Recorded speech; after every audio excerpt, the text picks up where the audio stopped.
Government to overhaul traffic system by raising tunnel tolls and hiking penalties for traffic violations.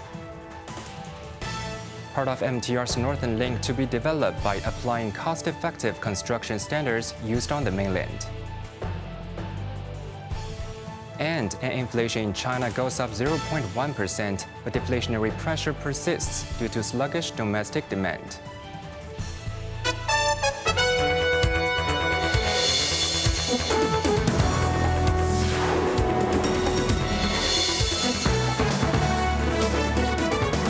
Good evening, you're watching Cable News. I'm Quentin Yang.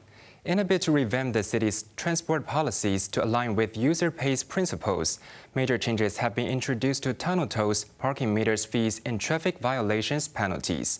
Cheryl Yun has more details.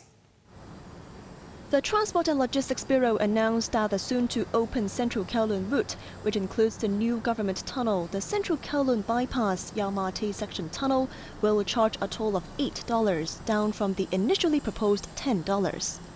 The Bureau stated that the revised fee strikes a balance between preventing congestion and ensuring efficient traffic flow when the tunnel opens in 2026, which is expected to divert about 20% of traffic from major roads in Kowloon.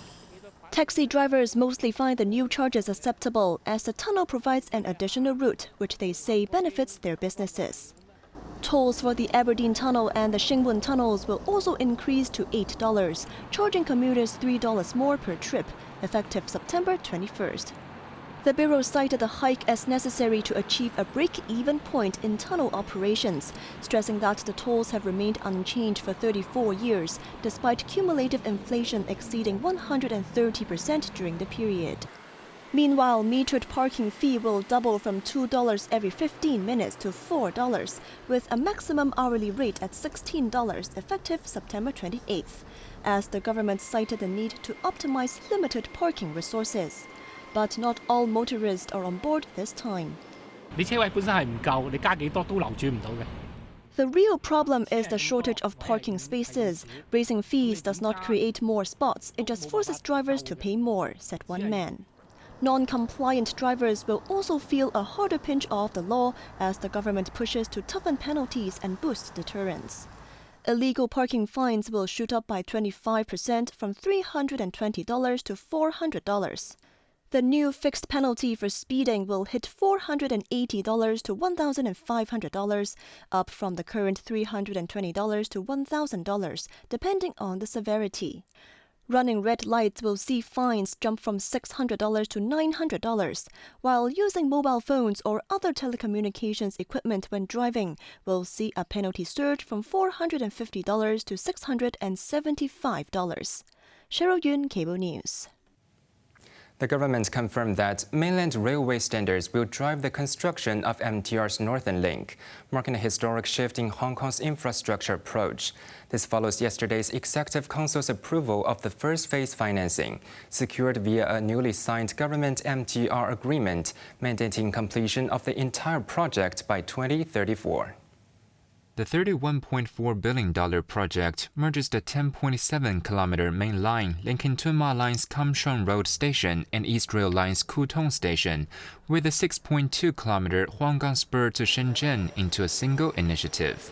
This consolidation accelerates the spur's completion by 2 to 4 years, targeting full operation by 2034, together with the main link. Construction will begin this year on priority sections, tunnels connecting Kam Shan Road and Ao Tau and Kwu Tung with Santing. Crucially, the Shenzhen Spur will integrate mainland engineering standards, which is a first for a Hong Kong rail project, according to Highways Director Tony Yao. Yao emphasized Hong Kong's commitment to world-class standards, noting that national railway standards not only meet but lead international benchmarks. A dedicated task force under the Highways Department will oversee approvals, leveraging national codes for concrete, steel structures, signaling systems, and tunnel design to cut costs and streamline workflows, Yao said, emphasizing the application will not alter local laws. After months of deflation, China saw a modest uptick in consumer prices as the consumer price index edged up 0.1% in June year-on-year, beating market estimates. However, analysts cautioned that deflationary pressures still persist, emphasizing the need for more robust policies to stimulate demand. Cheryl Yun reports. China has been contending with persistent deflationary pressures, but the latest CPI may signal a slightly more positive outlook. According to data from the National Bureau of Statistics, CPI in June edged up 0.1% from a year ago, the first rise after 4 consecutive months of declines. Consumer goods prices fell 0.2% year-on-year, and food prices dropped by 0.3%, while service prices rose by 0.5% compared to the previous year. For the first half of 2025, the gauge recorded a 0.1% drop compared with the same period in 2024. Nathan Chow, senior economist at DBS Bank, noted that while the June figures signal progress in the government's efforts to bolster the economy, they do not indicate the end of deflation, adding that more policy measures are required to boost consumption. Meanwhile, the producer price index, which tracks cost for goods at the factory gate, fell 3.6% year-on-year in June, marking its steepest decline in nearly 2 years. The Bureau attributed the drop to a higher base of comparison from the previous year. However, it noted that various macroeconomic policies are improving supply-demand dynamics in some industries, contributing to a broader trend of price stabilization and recovery. Cheryl Yun, Cable News. Hong Kongers were told to brace for relatively severe weather towards the weekend, as Tropical Depression Danius is swinging back and edging closer to Guangdong. The observatory alerted that the city will be slapped by torrential downpours and squally thunderstorms on Thursday and Friday, a result of the interaction between Danius's remnant and southwest monsoon winds. A strong monsoon signal may be issued depending on the weather conditions. Due to the influence of the active southwest monsoon in the next couple of days, the observatory will consider issuing the strong monsoon signal depending on the local wind changes. Under the combined effect of the torrential rain and relatively strong southwest monsoon, the weather will be relatively severe over the vicinity of the Pearl River estuary. The forecaster urged the public to stay alert of weather warnings. The Labor Department has rejected 29 applications to import foreign workers since September 2023 for failing to meet the mandatory 2-to-1 local-to-foreign worker ratio, Labor and Welfare Secretary Chris Sun reviewed. The rejections come amid a sharp spike in public complaints, 31 filed in May to June alone, alleging employers breached the ratio requirement. Under the enhanced supplementary labor scheme, employers must maintain at least 2 full-time local workers for every imported labor. Companies facing layoffs must prioritize dismissing foreign workers to protect local jobs. Violators face sanctions, including revocation of existing foreign worker approvals and a 1-year ban on new applications. Sun said the government has intensified scrutiny through unannounced inspections, conducting over 14,000 spot checks at workplaces and foreign worker residences since 2023.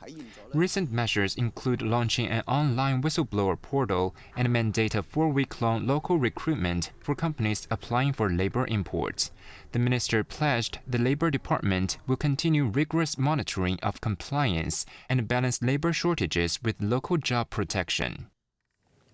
The Ministry of Commerce announced it has banned the export of dual-use items to 8 Taiwan-based aerospace and shipbuilding companies, citing national security and non-proliferation concerns. A Ministry of Commerce spokesperson said in a statement, these companies have deliberately cooperated with the Taiwan independent separatist forces. The ban, implemented to uphold national sovereignty, territorial integrity, and cross-strait peace and stability, aligns with Chinese laws, the spokesperson said. According to the statement, the export controls list includes Taiwan's major military contractors, Aerospace Industrial Development Corporation, and the Chongshan Institute of Science and Technology. The ministry ordered mainland exporters to immediately halt all relevant shipments to the listed firms, permitting exemptions only under special circumstances with government approval. Meanwhile, State Council Taiwan Affairs Office spokesperson Chen Binghua reinforced the action as a necessary measure to defend national sovereignty and a stern warning against Taiwan's independence forces, vowing harsh penalties for those involved in secessionist crimes. The inability of U.S. President Donald Trump's administration to strike deals with America's trading partners is triggering more uncertain market conditions.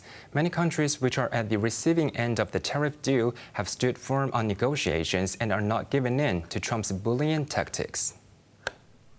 A day after granting a second extension before implementing his so-called reciprocal tariffs, U.S. President Donald Trump said the August 1st deadline is final, and the country-specific levies will take effect next month if America's trading partners are not willing to negotiate. After imposing tariffs on imports of steel and aluminum, this time around, Trump has shortlisted copper.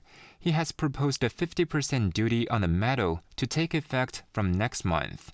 Pharmaceuticals are also in the firing line, and Trump said drug manufacturers could face a tax as high as 200% on imports if they fail to move production to the U.S. within 12 months.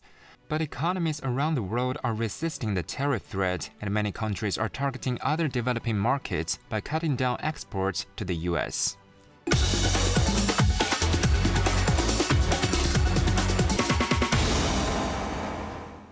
Now let's take a look at the stock market.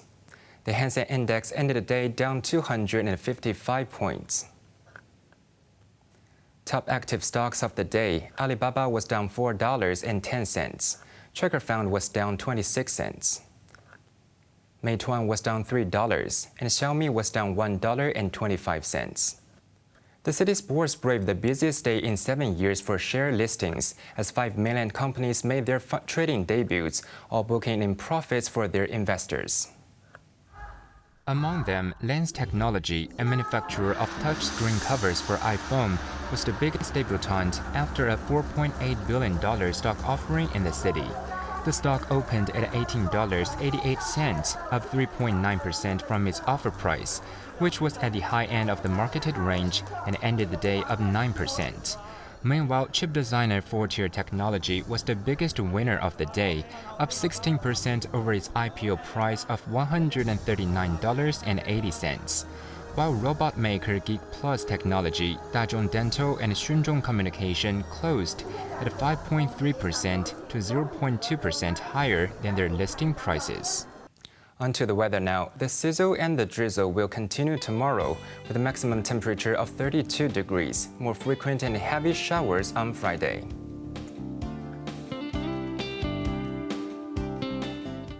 And that's our news tonight. I'm Quentin Yang. Thank you for watching. Good night.